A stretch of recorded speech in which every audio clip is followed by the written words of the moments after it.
United Way, Halton and Hamilton has been supporting the community for nearly a century, and they are continuing to pave the way forward. Here with more on an exciting announcement is their president and CEO, Brad Park. Brad, thanks for joining us this morning. Thanks, Rick. All right, what's the big news? Well, we've got some exciting news.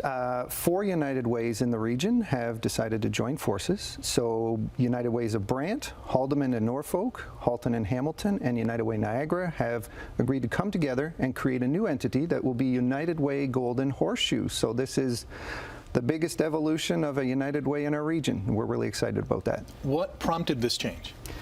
Well, the not-for-profit landscape is changing at a pretty rapid pace. There are a lot of trends that we're trying to get ahead of. A couple of those are just the increasing demand for agencies, programs, and services. There are more people accessing them. There are wait lists building, and we need to get ahead of that. But on the flip side, there's also a decrease in the number of donors giving to charity across the country. That's not unique to United Way.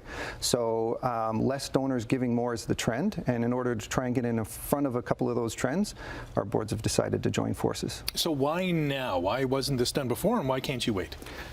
Well, the trends are creeping up on us, and I think we want to try and get ahead of things as opposed to stay behind the trends. But these haven't been rash or quick decisions. Our boards have been discussing this for the past 2 years. Really, we've been in conversations about whether or not this makes sense, building out the business case, and really looking at whether or not this will increase the impact in our communities. For those who utilize the many services that United Way provides and the donations that you do raise, is there anything that's going to be different in the years ahead?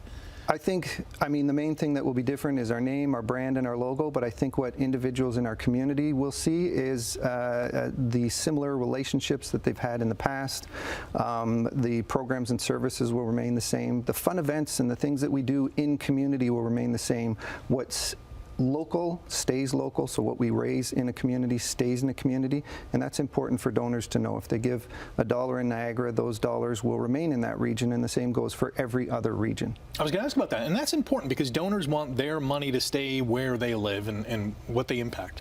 Yeah, absolutely. And where a donor lives and where a donor works could be 2 different communities, right? They may cross 2 or 3 borders to get to their workplace, and now we're going to be able to meet them wherever they're at, whether that's home or at their workplace. What do you think the biggest difference is going to be? Any new plans, any new endeavors that you're looking forward to? I think the biggest difference will be that we will have a much bigger, stronger voice. We'll be able to advocate for changes, or we'll be able to tackle community issues at a much bigger scale. We can do it municipally, we can do it regionally, and we'll even have a bigger voice provincially. So we'll be able to tackle some of those complex problems that all of our communities face in one shot. And this has been done elsewhere in the country. What lessons have you learned from those entities that you can apply here?